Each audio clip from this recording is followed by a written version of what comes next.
They call him Ginger Balls. Ginger Balls. Flight of the Conchords. Thank you very much. Prince Harry's new memoir is called Spare. Maybe it should be titled Spare Parts. Yeah, the book is out today. It's already being called the fastest-selling nonfiction book in history. People don't buy books. In it, the Duke of Sussex says he believes his only purpose was to offer, quote, spare parts for his brother William in case he ever needed new organs. He also dishes on his own royal sexcapades, drug use, and deep-rooted family controversies. Because of all this, the royal family reportedly thinks they've lost Harry to, quote, a cult-like psychotherapy belief system like that, putting the blame on his wife, Meghan, and she deserves it. So how will this affect the rest of the family? Joining me now to discuss, author and former private secretary and chief of staff to the late Princess Diana, Patrick Jephson, is back. Welcome back, Patrick. Hi, Kennedy. So how does this make you feel? Obviously, you knew Harry from a very young age. Your heart has broken with him ever since he lost his mother, and I think a lot of people feel a great deal of sympathy. But when you hear about these things and read these things in his book, what goes through your mind having known him? Well, I've got to say, Kennedy, I do feel rather conflicted.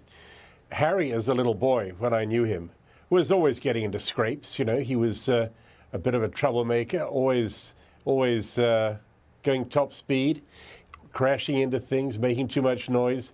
The perfect little boy, really, and perfectly forgivable. So I have to try and balance in my mind those images of happy-go-lucky young Harry with this very intense, rather stricken sort of man that we see pouring out his emotions and his memories, and in many cases his poison, in this book and in the Netflix documentaries that preceded it. So has this wounded the royal family beyond repair? Has he accomplished what he set out to do, which is obviously torch the thing to the ground? Well, I think, to be accurate, what he set out to do was to make a lot of money. And he justifies it as being necessary to fund his security and keep his family safe. That may be so.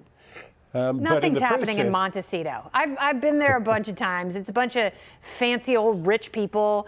Oprah lives there. You know, it's like they've got a gate. They've already got a bunch of Netflix money. He's such a babbling blowhard. Yeah, but having done this deal, it's been called a Faustian deal. He has to produce the goods. And for the sort of money that his publishers are handing over, he has to really dig deep.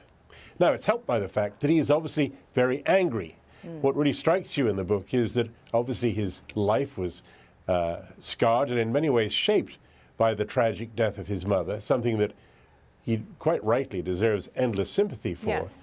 And yet this is a process that he is obviously still going through.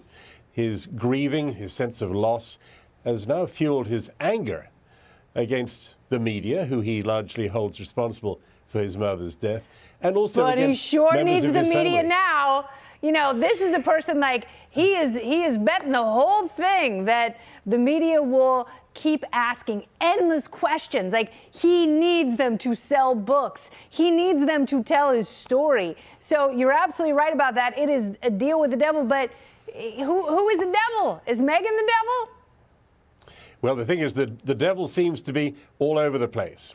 The devil in Harry's eyes, apart from the media, is members of his own family and courtiers, family's advisors, who he feels have briefed against him, briefed against media, have become the enemy. And I think, to an extent, you know, there is some truth in that.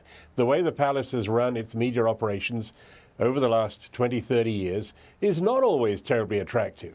And I think there's probably quite a lot of truth in what Harry says. The trouble is, it's not very balanced truth. He's an angry man. It shows. He is taking revenge on people he thinks treated his women badly, his women being specifically his mother and his wife.